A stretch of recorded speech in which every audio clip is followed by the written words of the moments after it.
ನಂಜನಗೂಡು ನಗರದ ಅಂಬೇಡ್ಕರ್ ಭವನದಲ್ಲಿ ರಾಷ್ಟ್ರೀಯ ಹಬ್ಬಗಳ ಆಚರಣಾ ಸಮಿತಿಯಿಂದ ಆಯೋಜನೆ ಮಾಡಲಾಗಿದ್ದ ಡಿ ದೇವರಾಜ ಅರಸು ಮತ್ತು ಶ್ರೀ ನಾರಾಯಣ ಗುರು ಭಾವಚಿತ್ರಕ್ಕೆ ಪುಷ್ಪಾರ್ಚನೆ ಮಾಡಿ ವೇದಿಕೆ ಕಾರ್ಯಕ್ರಮವನ್ನು ಜ್ಯೋತಿ ಬೆಳಗುವ ಮೂಲಕ ಕಾರ್ಯಕ್ರಮವನ್ನು ಶಾಸಕ ದರ್ಶನ್ ಧ್ರುವನಾರಾಯಣ್ ಉದ್ಘಾಟಿಸಿ ಮಾತನಾಡಿದರು. ರಾಜ್ಯದ ಪ್ರತಿಯೊಬ್ಬರೂ ಜನಮನದಲ್ಲಿ ಅಚ್ಚಳಿಯದಂತೆ ಉಳಿದಿರುವ ಏಕೈಕ ನಾಯಕ ದಿವಂಗತ ಡಿ ದೇವರಾಜ ಅರಸು ಅವರು ಮುಖ್ಯಮಂತ್ರಿಯಾಗಿ ಮಾಡಿರುವ ಸಾಧನೆ ಬಹುದೊಡ್ಡ ಕೊಡುಗೆಯಾಗಿದೆ. ಈಗಿನ ರಾಜಕಾರಣಕ್ಕೆ ದೇವರಾಜ ಅರಸು ಸ್ಫೂರ್ತಿಯಾಗಿದ್ದಾರೆ. ಮಾದರಿ ರಾಜಕಾರಣಿಯಾಗಿ ಸಾಕಷ್ಟು ಕೊಡುಗೆಗಳನ್ನು ನೀಡಿದ್ದಾರೆ. ಕೇರಳ ರಾಜ್ಯದ ಒಂದು ಪುಟ್ಟ ಹಳ್ಳಿಯಲ್ಲಿ ಶ್ರೀ ನಾರಾಯಣ ಗುರು ಅವರು ಜನಿಸಿ ಜಾತಿ ನಿರ್ಮೂಲನೆ ಮಾಡಲು ಹೋರಾಟವನ್ನು ನಡೆಸಿದರು. ಸಮಾಜ ನಿರ್ಮಾಣಕ್ಕೆ ಅವರ ಕೊಡುಗೆ ಅಪಾರವಾಗಿದೆ.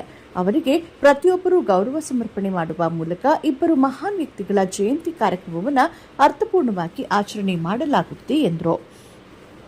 ಹಿಂದುಳಿದ ವರ್ಗಗಳ ಕಲ್ಯಾಣ ಇಲಾಖೆ ವ್ಯಾಪ್ತಿಯಲ್ಲಿ ಬರುವ ವಸತಿ ಶಾಲಾ ಮಕ್ಕಳಿಂದ ಕ್ರೀಡಾ ಮತ್ತು ಸಾಂಸ್ಕೃತಿಕ ಚಟುವಟಿಕೆಗಳಲ್ಲಿ ಭಾಗವಹಿಸಿ ವಿಜೇತರಾದ ಮಕ್ಕಳಿಗೆ ಪ್ರಶಸ್ತಿ ಪತ್ರವನ್ನು ನೀಡಿ ಶಾಸಕರು ಗೌರವಿಸಿದರು.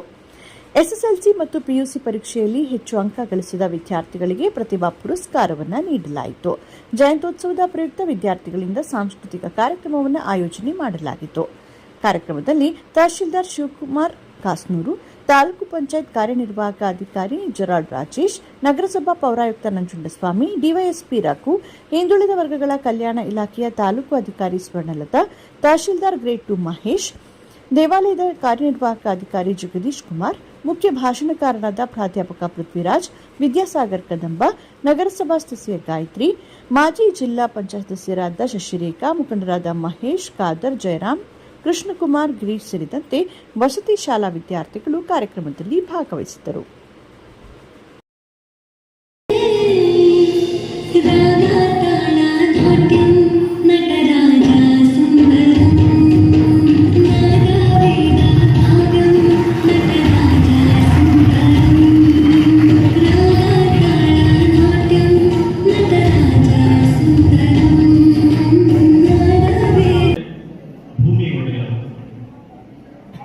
ಒಂದು ಸಣ್ಣ ಪುಟ್ಟ ಒಂದು ಜಾಗಕ್ಕೆ ಎಷ್ಟೆಲ್ಲ ತೊಂದರೆ ಆಗುತ್ತೆ ಅಂತ ನಮಗೆ ಗೊತ್ತು. ಹಳ್ಳಿ ಕಂಪ್ಲೇಂಟ್ಸ್ ಎಲ್ಲ ಆಗುತ್ತೆ. ಆ ಕಾಲಘಟ್ಟಕ್ಕೆ ಅರಸರವರು ಉಳುವನೆ ಭೂಮಿಯ ಒಡೆದ ಕ್ರಾಂತಿಕಾರಕ ವಿಚಾರವನ್ನು ತಂದು ಈ ರಾಜ್ಯದ ಅನೇಕ